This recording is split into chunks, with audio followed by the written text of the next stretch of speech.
എല്ലാവർക്കും നമസ്കാരം. ഇന്നത്തെ നമ്മുടെ റീഡിംഗ് ടോപ്പിക് എന്ന് പറയുന്നത് നിങ്ങളുടെ പേഴ്സന്റെ late night thoughts and messages ആണ്. അതിന്റെ കൂടെ ക്ലാരിഫിക്കേഷൻ മെസ്സേജസ് കൂടി നമ്മൾ നോക്കുന്നുണ്ട്. അപ്പോൾ ആദ്യം തന്നെ മനസ്സ് ഏകാഗ്രമാക്കി വെക്കുക. മനസ്സിലുള്ള ചിന്തകളൊക്കെയും അല്പനേരത്തേക്ക് ഒന്ന് മാറ്റി വെക്കുക. വളരെ പോസിറ്റീവായിട്ടിരിക്കുക. നിങ്ങളുടെ പേഴ്സണെ ഒരു നിമിഷം നിങ്ങളുടെ മനസ്സിലേക്ക് കൊണ്ടുവരിക. അതിനുശേഷം ഏറ്റവും ആക്യുറേറ്റ് ആയിട്ടുള്ള റീഡിംഗ് കിട്ടാനായിട്ട് നല്ലതുപോലെ പ്രാർത്ഥിച്ച് റീഡിംഗ് കാണാനായിട്ട് ശ്രമിക്കുക. ഓക്കെ, അപ്പൊ നമുക്ക് റീഡിംഗിലേക്ക് കടക്കാം. ഇവിടെ ഇന്ന് ഞാൻ ഒറക്കിൾ കാർഡ്സ് വെച്ചിട്ടാണ് റീഡ് ചെയ്യുന്നത്. സോ നമുക്ക് റീഡിംഗിലേക്ക് കടക്കാം. സോ ഇവിടെ ആദ്യം തന്നെ കിട്ടിയിരിക്കുന്ന message I won't cry for you എന്നുള്ളതാണ്.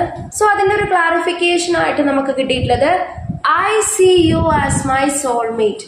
അതായത് ഈ വ്യക്തി യഥാർത്ഥത്തിലുള്ള ഇവരുടെ ഫീലിങ്സ് ഹൈഡ് ചെയ്യുന്നതായിട്ടാണ് കാണിക്കുന്നത്. അതായത് നിങ്ങളുടെ പേഴ്സൺ പുറമേ ചിലപ്പോൾ വളരെ അഗ്രസീവായിട്ട്, വളരെ ദേഷ്യത്തോടെ അല്ലെങ്കിൽ വളരെ വാശിയോടെ ഒക്കെ പെരുമാറുന്നുണ്ട്. മേ ബി നിങ്ങൾ രണ്ടുപേരും നോ കോണ്ടാക്റ്റിലാണ് എങ്കിൽ ഡെഫിനറ്റ്ലി ഈ വ്യക്തി ചിലപ്പോൾ നിങ്ങളെ ഒരു തരത്തിലുള്ള ഒരു ഇമ്പോർട്ടൻസ് തരാത്ത പോലെ, അല്ലെങ്കിൽ ഇവരുടെ ലൈഫ് വളരെ ഹാപ്പി ആണ്, ലൈവ് ആണ് എന്നൊക്കെ കാണിക്കാൻ ഒരുപാട് ശ്രമിക്കുന്ന ഒരു സമയമായിരിക്കാം. അതായത് നിന്നെ എനിക്കിനി വേണ്ട, അല്ലെങ്കിൽ എനിക്ക് നീ ഇല്ലാതെയും ജീവിക്കാൻ കഴിയും, അല്ലെങ്കിൽ നിന്നെ കുറിച്ച് ഓർത്തൊന്നും ഞാൻ കരയുന്നില്ല, വിഷമിക്കുന്നില്ല, അങ്ങനെ ആക്ട് ചെയ്യാനായിട്ട് ഒരുപാട് ശ്രമിക്കുന്നുണ്ട്.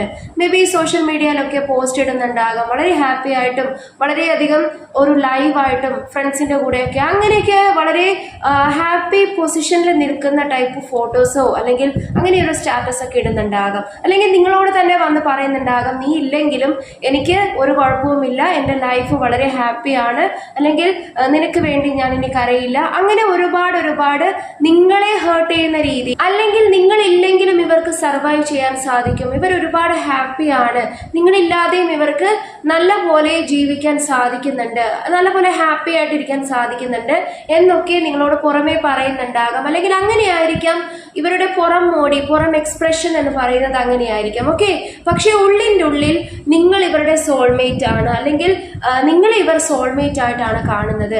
ഇവർ നിങ്ങളെ അത്രമാത്രം നിങ്ങളുമായിട്ട് കണക്റ്റഡ് ആകാൻ, അല്ലെങ്കിൽ നിങ്ങളുടെ ഇമോഷൻസ് ഒരുപാട് ഇവരിലേക്ക് അട്രാക്ട് ചെയ്യാനായിരിക്കാം ഇവർ ഇങ്ങനെയൊക്കെ പറയുന്നത്. അതായത് കൂടുതലും ഇവർ നിങ്ങളെ അവഗണിക്കുമ്പോൾ നിങ്ങൾ കൂടുതൽ ഇവരെ ചേസ് ചെയ്യുന്നതോ, അല്ലെങ്കിൽ കൂടുതൽ ഇവർക്കൊരു ഇമ്പോർട്ടൻസ് കൊടുക്കുന്നതോ, അങ്ങനെ ഒരു മനോഭാവം ഇവരുടെ മനസ്സിലുണ്ട്, അങ്ങനെ ഒരു തോട്ട് ഇവർക്കുണ്ട്. ഓക്കെ, സോ തീർച്ചയായിട്ടും അതിനു വേണ്ടി ഇവർക്ക് കൂടുതൽ ഇമ്പോർട്ടൻസ് കൊടുക്കാൻ, ഇവർക്ക് കൂടുതൽ ഒരു നോട്ടീസബിൾ ആയിട്ട് തോന്നിക്കാൻ, അല്ലെങ്കിൽ നിങ്ങൾ കൂടുതൽ അറ്റൻഷൻ ഇവർക്ക് കൊടുക്കാൻ വേണ്ടിയിട്ടാണ് ഈ പേഴ്സൺ ഇപ്രകാരം പറയുന്നത് അല്ലെങ്കിൽ പെരുമാറുന്നത്. ഓക്കെ, സോ തീർച്ചയായിട്ടും ഇവർ നിങ്ങളെ ഒരുപാട് സ്നേഹിക്കുന്നുണ്ട്, അല്ലെങ്കിൽ നിങ്ങളില്ലാതെ ഇവർക്ക് ഒരിക്കലും പറ്റില്ല. ഇനിയിപ്പോൾ നിങ്ങൾ മൂവ് ഓൺ ചെയ്ത് പോകുകയാണ്, അല്ലെങ്കിൽ നിങ്ങൾ ഇവരെ ചേസിംഗ് ഒക്കെ നിർത്തി നിങ്ങൾ കുറച്ചുകൂടി ബോൾഡായിട്ടൊക്കെ ഷോ ചെയ്ത് കഴിഞ്ഞാൽ ആ സമയം മുതൽ ഇവരുടെ യഥാർത്ഥത്തിലുള്ള ഫീലിങ്സ് നിങ്ങൾക്ക് കാണാൻ സാധിക്കും. അന്ന് ആ ഒരു നിമിഷം മുതൽ ഇവർ നിങ്ങളുടെ ബാക്കിൽ വരുന്നതായിട്ടും, അല്ലെങ്കിൽ നിങ്ങളെ ഇങ്ങോട്ട് വന്ന് നിങ്ങളോട് മാപ്പ് പറയുന്നതായിട്ടും, നിങ്ങൾ അകലും തോറും ഇവർ കൂടുതൽ അടുക്കാൻ നോക്കുന്നത് പോലെ നിങ്ങൾക്ക് കാണാൻ സാധിക്കും. ഓക്കെ, സോ തീർച്ചയായിട്ടും ഇവർ പറയുന്ന വാക്കുകളും അല്ലെങ്കിൽ ഇവർ കാണിക്കുന്ന പ്രവൃത്തികളും അല്ല ഇവരുടെ മനസ്സിലുള്ളത്. ഇവർ ഒരുപാട് നിങ്ങളിൽ അട്രാക്റ്റഡ് ആണ്, അല്ലെങ്കിൽ നിങ്ങളെ ആഗ്രഹിക്കുന്നുണ്ട്. പക്ഷെ പുറമേ അത് അംഗീകരിച്ച് കൊടുക്കാൻ ചിലപ്പോൾ ഇവരുടെ ഈഗോ സമ്മതിക്കുന്നുണ്ടാകില്ല, അല്ലെങ്കിൽ ഇവരുടെ ആ ഒരു ക്യാരക്ടർ അങ്ങനെയായിരിക്കും, പുറമേ ഷോ ചെയ്യാത്ത, അല്ലെങ്കിൽ പുറമേ വളരെ അർഗൻ്റ് ആയിട്ടൊക്കെ സംസാരിക്കുന്ന ഒരു വ്യക്തിയായിരിക്കും. പക്ഷേ എന്നിരുന്നാലും ഇവരുടെ മനസ്സിൽ ഇവർക്കറിയാം നിങ്ങളാണ് ഇവരുടെ സോൾമേറ്റ് എന്ന്. ഓക്കെ, നെക്സ്റ്റ് കൂടെ കിട്ടിയിട്ടുള്ളത് ആങ്കർ ആൻഡ് ചെയിൻസ് എന്നുള്ളൊരു കാർഡാണ്.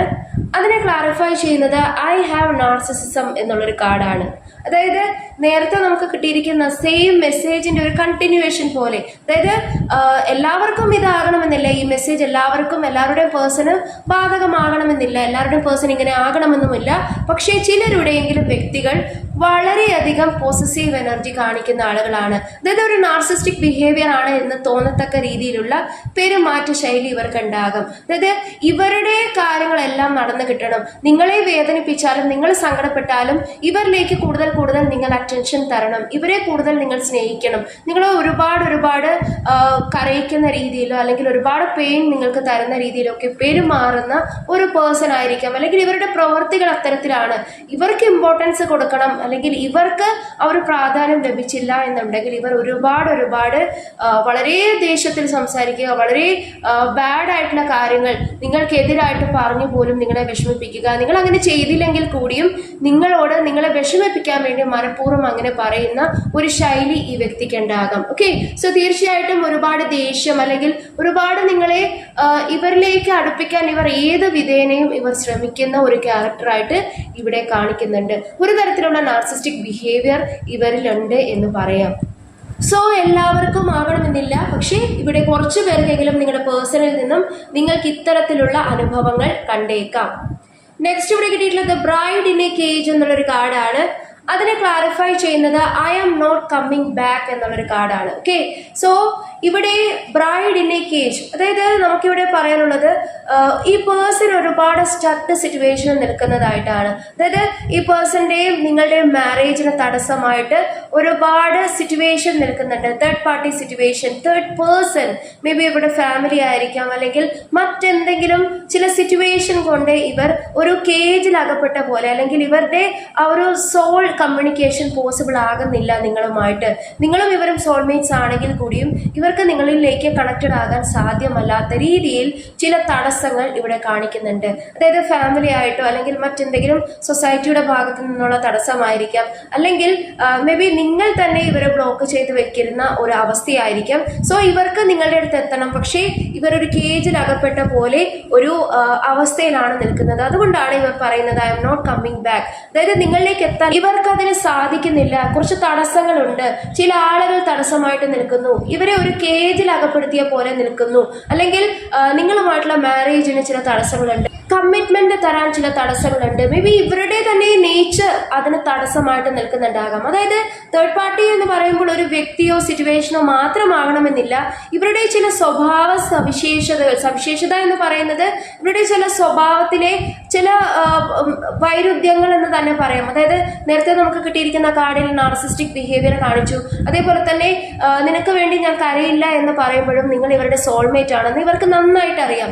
ഇവർ തീർച്ചയായിട്ടും അത് ഉൾക്കൊണ്ടിട്ട് തന്നെയാണ് പറയുന്നത്. പക്ഷേ പുറമേ കുറച്ചുകൂടി ക്രൂരമാണ് എന്ന് തോന്നുന്ന രീതിയിലുള്ള ബിഹേവിയർ ഇവരിൽ നിന്നും കാണാൻ സാധിക്കും. അതായത് പറയാതെ പോകുക, ഇവർക്ക് തോന്നിയ പോലെ നിങ്ങളുടെ ലൈഫിലേക്ക് തിരികെ വരിക, ഓൺ ആൻഡ് ഓഫ് സിറ്റുവേഷനിൽ വരിക, അല്ലെങ്കിൽ പെട്ടെന്ന് തെറ്റിദ്ധരിക്കുക, അല്ലെങ്കിൽ നിങ്ങൾക്കൊരു ക്ലാരിഫിക്കേഷൻ പോലും തരാത്ത രീതിയിലുള്ള പെരുമാറ്റങ്ങൾ, ഇവരുടെ ഭാഗം മാത്രം ന്യായീകരിച്ചുകൊണ്ടുള്ള സംസാര രീതി, നിങ്ങൾ വേദനിച്ചാലും ഇവർ നിങ്ങളെ ആശ്വസിപ്പിക്കാൻ പെട്ടെന്ന് വരാതിരിക്കുക, ഇവർക്ക് ഇവരുടെ വാശി, ഇവരുടെ സന്തോഷം, ഇവർക്ക് നിങ്ങൾ പാമ്പറിങ് നിങ്ങളിൽ നിന്ന് ലഭിക്കണം, അങ്ങനെയുള്ള സ്വന്തം ഒരു സെൽഫിഷ് ബിഹേവിയർ എന്ന് പറയുന്ന രീതിയിൽ അല്ലെങ്കിൽ ഈഗോയിസ്റ്റിക് നേച്ചർ എന്ന് പറയുന്ന രീതിയിലുള്ള പെരുമാറ്റം ഇവരിൽ കണ്ടേക്കാം. ഓക്കെ, സോ തീർച്ചയായിട്ടും ഇവർ തന്നെ നിങ്ങളോട് അത് തുറന്ന് സമ്മതിക്കുകയാണ്. എനിക്ക് ഇത്തരം ചില സ്വഭാവങ്ങളുണ്ട്, അല്ലെങ്കിൽ ഞാൻ കുറച്ച് നാർസിസ്റ്റിക് ആണ്, എനിക്ക് നിന്റെ കണ്ണീരൊന്നും കാണണ്ട, അങ്ങനെയുള്ള ഒരു വളരെ റൂഡായിട്ടും വളരെ ദേഷ്യത്തിലും ഒക്കെ സംസാരിക്കുന്ന ഒരു പ്രകൃതം ഇവർക്കുണ്ട്. പക്ഷെ ഉള്ളിൽ നിങ്ങൾ പോയി കഴിഞ്ഞാൽ അല്ലെങ്കിൽ നിങ്ങൾ ഇവരിൽ നിന്ന് മൂവ് ഓൺ ചെയ്യുകയാണ് എന്ന് അറിഞ്ഞു കഴിഞ്ഞാൽ ഇവർക്കത് സഹിക്കാൻ പറ്റില്ല. ഓക്കെ, നിങ്ങളെ ഒരിക്കലും വിട്ടുകളയാൻ ഇവർ ആഗ്രഹിക്കുന്നില്ല എന്നാണ് ഇവിടെ മനസ്സിലാകുന്നത്. ലാസ്റ്റ്ലി നമുക്ക് കിട്ടിയിരിക്കുന്നത് അറ്റോൺമെന്റ് എന്നുള്ളൊരു കാർഡാണ്. അതായത് അറ്റോൺമെന്റ് എന്ന് പറയുമ്പോൾ 8 ഓഫ് സോൾസിന്റെ എനർജിയാണ്. സോ ഡെഫിനറ്റ്ലി ഒരുപാട് തടസ്സങ്ങൾ, ഒരുപാട് പ്രയാസങ്ങളെ അതിജീവിക്കുന്ന അവസ്ഥയിലാണ്. അതായത് ഫാമിലി ചിലപ്പോൾ എതിർപ്പുണ്ടാകാം, സൊസൈറ്റി എതിർക്കുന്നുണ്ടാകാം, ഡിഫറൻസസ് ഉണ്ടാകാം നിങ്ങൾക്കിടയിൽ, ഏജോ റിലീജിയനോ കാസ്റ്റോ മെറൈറ്റൽ സ്റ്റാറ്റസോ, അല്ലെങ്കിൽ ഫിനാൻഷ്യൽ ആയിട്ടുള്ള കണ്ടീഷൻ നടുക്ക് നിൽക്കുന്നുണ്ട്, നിങ്ങളെ തമ്മിൽ അകറ്റാനായിട്ട് നിൽക്കുന്നുണ്ട്, അല്ലെങ്കിൽ കരിയർ സ്റ്റെബിലിറ്റി ഇല്ല, ഒരുപാട് കടബാധ്യതകളോ അങ്ങനെ ഒരുപാട് പ്രശ്നങ്ങൾ ഇവിടെ കാണിക്കുന്നുണ്ട്. പക്ഷേ ഈ വ്യക്തി അതിൻ്റെ ഒരു ക്ലാരിഫിക്കേഷൻ ആയിട്ട് കാണിക്കുന്ന നോക്കൂ, ഐ എൻവി യു. അതായത് ഇങ്ങനെയൊക്കെ ഇവർ പ്രയാസപ്പെടുമ്പോഴും നിങ്ങൾ കുറച്ചുകൂടി സ്റ്റേബിൾ ആണ്, അല്ലെങ്കിൽ നിങ്ങളുടെ ലൈഫ് മുന്നോട്ടേക്ക് പോകുകയാണ്, എസ്പെഷ്യലി നോ കോണ്ടാക്ട് സിറ്റുവേഷനിലുള്ള ആളുകൾ, നിങ്ങൾ പ്രോഗ്രസ് ചെയ്യുകയാണ്, നിങ്ങളുടെ ലൈഫിൽ നിങ്ങൾ സ്റ്റേബിൾ ആകുകയാണ്, സെൽഫ് ലവ് ചെയ്ത് സെൽഫ് കെയർ ചെയ്ത് നിങ്ങൾ കുറച്ചുകൂടി ബോൾഡ് ആയിട്ടൊക്കെ ഷോ ചെയ്യുമ്പോൾ ഇവർക്ക് ഒരുപാട് അസൂയ അല്ലെങ്കിൽ കുശുമ്പ് തോന്നുകയാണ്. കാരണം ഇവരുടെ ആ ഒരു നേച്ചറാണ്. കാരണം ഇവരുടെ ലൈഫിൽ നിങ്ങളുടെ കൂടെ തന്നെ ഇവർക്ക് പുരോഗതി വരണം, അങ്ങനെയാണ് ചിന്തിക്കുന്നത്. നിങ്ങളുടെ ലൈഫിലേക്ക് മറ്റൊരു പേഴ്സന്റെ എൻട്രിയോ, നിങ്ങൾ കുറച്ചുകൂടി ഇവരില്ലാതെ വളരെ പ്രോഗ്രസ് ആകുക എന്ന് പറയുന്നത് ഇവർക്ക് അതൊരു തരത്തിലുള്ള ഇൻസെക്യൂരിറ്റി ആണ് കാണിക്കുന്നത്. ഇവരുടെ ഒരു ഇൻസെക്യൂർ ബിഹേവിയർ ആണ് കാണിക്കുന്നത്. അതായത് ഞാനില്ലാതെയും നിനക്ക് മുന്നോട്ടേക്ക് പോകാൻ സാധിക്കുന്നുണ്ട്, അല്ലെങ്കിൽ ഞാനില്ലാതെയും നീ ഉയരുന്നു എന്ന് പറയുമ്പോൾ എനിക്കത് സഹിക്കുന്നില്ല. അത്തരത്തിലുള്ള ഒരു ബിഹേവിയർ, അത്തരത്തിലുള്ള ചില ചിന്താഗതികൾ ഈ വ്യക്തിക്കുണ്ട്. ഓക്കെ, സോ തീർച്ചയായിട്ടും ഈ വ്യക്തി ഒരുപാട് ഹീൽഡ് ആകാനുണ്ട്. സോ ഈ ഒരു വ്യക്തിയുമായിട്ട് നിങ്ങൾ എന്തെങ്കിലും തരത്തിലുള്ള ഫൈറ്റ്സോ സെപ്പറേഷനോ അല്ലെങ്കിൽ നോ കോണ്ടാക്റ്റിലോ ഒക്കെയാണ് എങ്കിൽ തീർച്ചയായിട്ടും നിങ്ങൾ അതിൽ നിന്നും ഒരു കംബാക്ക്, ഈ വ്യക്തിയുടെ കംബാക്ക് ആഗ്രഹിക്കുന്നു, നിങ്ങളുടെ ലൈഫിലേക്ക് ഒരു കോണ്ടാക്ട് സിറ്റുവേഷനിൽ വരാൻ നിങ്ങൾ ആഗ്രഹിക്കുന്നുണ്ട് എങ്കിൽ തീർച്ചയായിട്ടും ഒരുപാട് മാനിഫെസ്റ്റ് ചെയ്യണം, ഒരുപാട് പ്രാർത്ഥിക്കണം, ഈ വ്യക്തിയുടെ ഹീലിങ്ങിന് വേണ്ടി പ്രാർത്ഥിക്കണം. മേ ബി ഈ വ്യക്തിയുടെ ചൈൽഡ്ഹുഡ് ഒരുപാട് ട്രോമറ്റൈസ്ഡ് ആയിട്ടുള്ള ഒരു അവസ്ഥയിൽ കൂടെ കടന്നുപോയ ഒരു വ്യക്തിയായിരിക്കാം. അതായത് ചെറുപ്പത്തിൽ ഒരുപാട് ബുദ്ധിമുട്ടുകളെയും പ്രയാസങ്ങളെയും ഒരുപാട് ഇൻസെക്യൂർഡ് ആയിട്ടുള്ള അവസ്ഥകളെയും നേരിട്ടിട്ടുള്ള ഒരു പേഴ്സൺ ആയിരിക്കാം. സോ അങ്ങനെ ഒരു വ്യക്തിയിലാണ് ഇത്രയും ഒരു ഈഗോ അല്ലെങ്കിൽ ഇത്രയും ഒരു സെൽഫിഷ് നേച്ചർ, സ്വന്തം എല്ലാം നേടണം എന്നുള്ളൊരു മനോഭാവം കാണിക്കുന്നത്. ഓക്കെ, സോ തീർച്ചയായിട്ടും ഈ വ്യക്തി ഹീൽഡ് ആകാനും ഈ വ്യക്തിയുടെ ഒരു ഹീലിങ്ങിന് വേണ്ടി നിങ്ങൾ പ്രാർത്ഥിക്കണം. നിങ്ങൾ ആഗ്രഹിക്കുന്നുണ്ട് ഈ വ്യക്തിയുടെ കംബാക്ക് എങ്കിൽ തീർച്ചയായിട്ടും ഒരുപാട് തടസ്സങ്ങളെ നേരിടുന്ന ഒരു വ്യക്തിയാണ്, ഒരുപാട് പ്രയാസങ്ങൾ ജീവിതത്തിലുണ്ട്, ഒരുപാട് ഫിനാൻഷ്യൽ ആയിട്ടുള്ള സിറ്റുവേഷൻസ് അൺഫേവറബിൾ ആയിട്ടുണ്ട്. ഈ വ്യക്തി പക്ഷേ പുറമെ അതൊന്നും എക്സ്പ്രസ് ചെയ്യാത്ത, ഒരു പരിധി വരെ എക്സ്പ്രസ് ചെയ്യാത്ത ഒരു വ്യക്തി തന്നെയായിരിക്കാം. ഈ വ്യക്തി സങ്കടപ്പെട്ടോ അല്ലെങ്കിൽ കരഞ്ഞോ നിങ്ങളുടെ അടുത്ത് വരാൻ സാധ്യതയില്ല. വളരെയധികം ഈഗോ കാണിച്ചുകൊണ്ട് പെരുമാറുന്ന ഒരു വ്യക്തിയാണ്.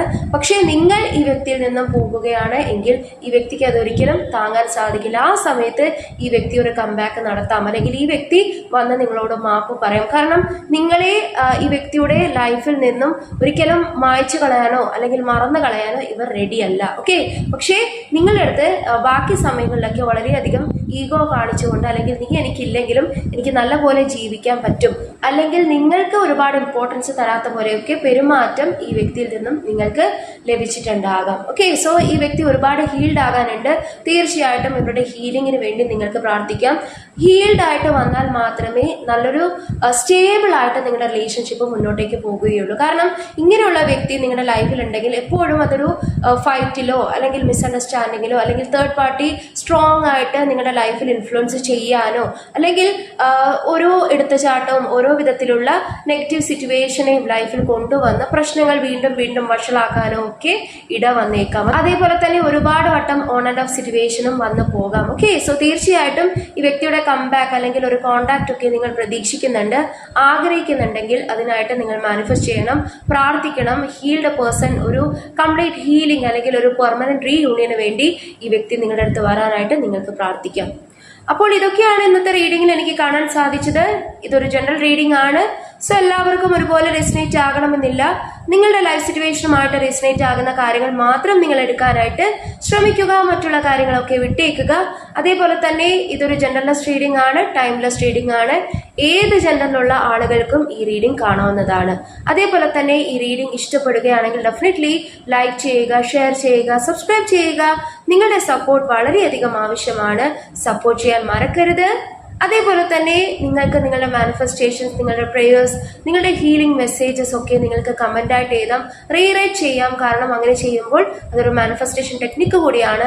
വളരെ പോസിറ്റീവായിട്ട് മാത്രം നിങ്ങൾ മനസ്സിൽ മാനിഫെസ്റ്റേഷൻ ചെയ്യണം. അതേപോലെ തന്നെ റീറൈറ്റ് ചെയ്യുമ്പോഴും വളരെ പോസിറ്റീവായിട്ടുള്ള വേർഡ്സ് ഉപയോഗിക്കാനായിട്ട് ശ്രമിക്കണം. കാരണം ഒരു തരത്തിലുള്ള നെഗറ്റീവ് ഇമോഷൻസും മനസ്സിൽ വെച്ചുകൊണ്ട് മാനിഫെസ്റ്റ് ചെയ്താൽ അത് വർക്കാകുകയില്ല.